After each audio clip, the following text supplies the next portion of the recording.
Quand les gloutons avides finissent de se goinfrer, quand ils ont tout avalé, quand ils ont enlevé leurs serviettes d'autour de leur cou, quand ils se sont levés de la table, ont essuyé leurs pantalons et leurs chemises tachées de gras, il ne reste que les miettes.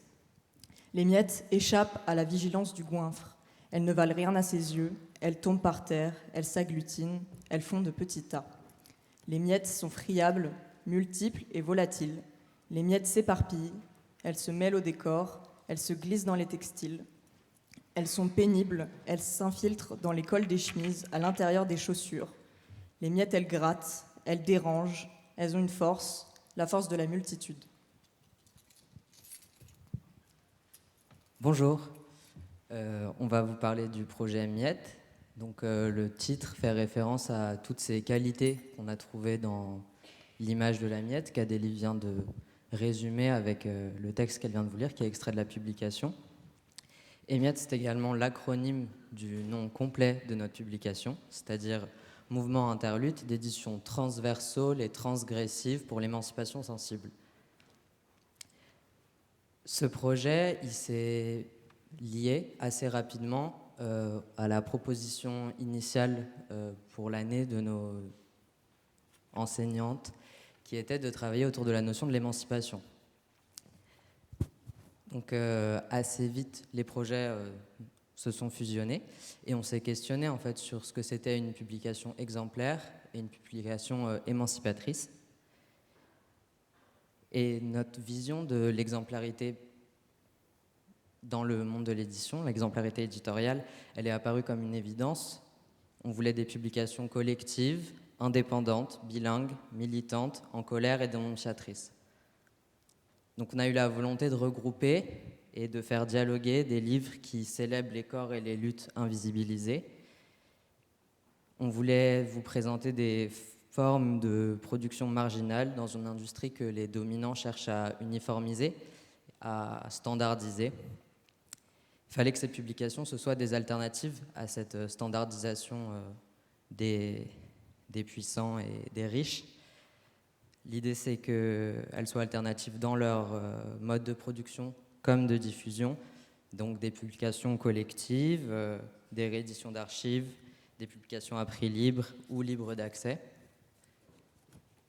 Après des semaines de réflexion collective, de débats, de rencontres et d'échanges avec des professionnels, des militanteux et des chercheuses dans le champ élargi de l'édition, on est parvenu à cette sélection de 6 ouvrages publiés à partir de 2023, dans notre cas.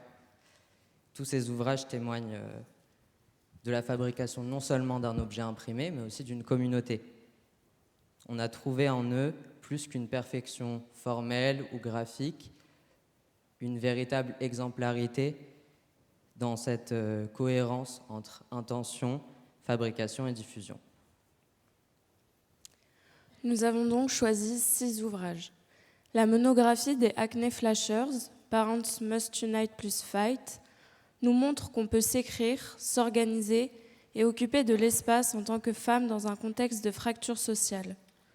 Le recueil en coédition, Débordé-Bolloré, nous prouve qu'en collectif, on peut prétendre faire face à l'ombre qui plane sur le monde éditorial. Les journaux Champ de Ronces nous rappellent que nos luttes sont intersectionnelles et que la menace fasciste nous concerne tous. Le livre Direct Action, tiré du film du même nom, me montre que l'auto-organisation et la communauté sont parfois plus puissantes que les bulldozers. L'anthologie collective de textes « Le mouvement féministe est un complot lesbien » me transmet un peu de la rage, de l'énergie de cette période politique intense qui a vu naître le mouvement pour les droits des personnes LGBTQIA+. Enfin, la revue de la collective Bye Bye Binary, imaginaire typographique post-binaire, nous montre comment nous pouvons nous réapproprier et réinventer notre langue, nos lettres et nos ligatures.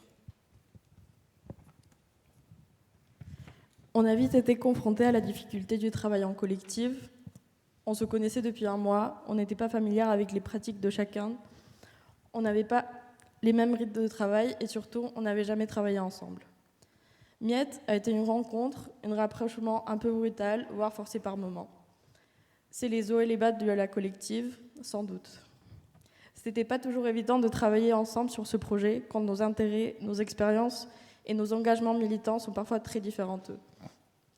Il s'agissait d'articuler toutes nos voix sans les lisser. Miette ne cherche pas à idéaliser la collective, on veut poser un regard nuancé et critique, alors on en expose les aspérités. On n'est peut-être pas une collective et c'est OK. Chacune d'entre nous a écrit un texte témoignant de nos réflexions éditoriales inspirées d'un des 6 livres sélectionnés. On décide de les présenter sous la forme d'un seul texte, sans volonté de scinder ou de distinguer nos paroles, comme un manifeste ou un long poème à 14 mains. Écrire Miette, c'était comme un match de ping-pong, d'abord entre étudiantes, puis avec nos profs. C'est libératrice de faire cette publication, dans laquelle on écrit n'importe comment, avec des points médians, des glyphes, des X, de l'espagnol et du franglais. On assume nos langues entrelacées, même quand c'est dur à déchiffrer.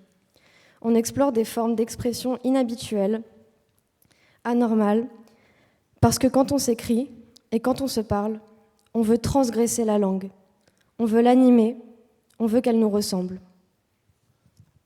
Pour ce qui est de parler un peu plus de la forme de l'objet en lui-même, on est donc parti de l'image qu'on avait de la miette, comme un objet friable, multiple et volatile.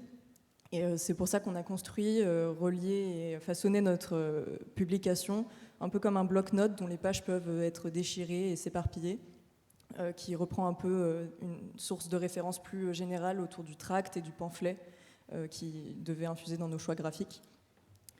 Pour ce qui est de la mise en page, elle s'est articulée principalement autour du contenu qui était très pluriel, parce qu'au-delà des textes qu'on a écrits, on avait aussi une bande dessinée, des dessins, des annotations, de l'iconographie, des photos. Et tout ça devait exister au sein d'un même objet et surtout devait incarner non seulement la pluralité de nos pratiques à nous, mais aussi de la pluralité de notre master. Et c'était un des enjeux principaux de cette publication.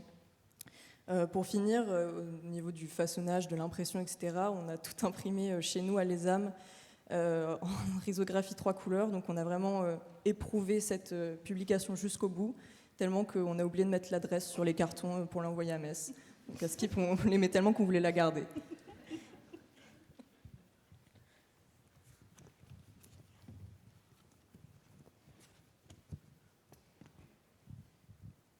On édite pour circuler dans les poches, les trains, les bars, pour faire face à ce capitalisme patriarcal, fasciste et mortifère. On cherche à désacraliser le livre, à commencer par le nôtre. On n'édite plus pour archiver, on édite pour activer. Nos pages ne demandent pas à être respectées, elles attendent d'être utilisées. Nos miettes t'invitent à t'emparer pleinement d'elles, à agir sur les pages et hors le livre. Surligner, Annoter, dessiner, Scanner, plier, déchirer, Émietté, partager, disperser, caché, écrire, publier, pirater, taguer, discuter, crier, chanter, manifester, résister. sur nos pages jusqu'à celles des autres, sur des pancartes jusque sur les murs, sur ton ordinateur jusque dans la rue.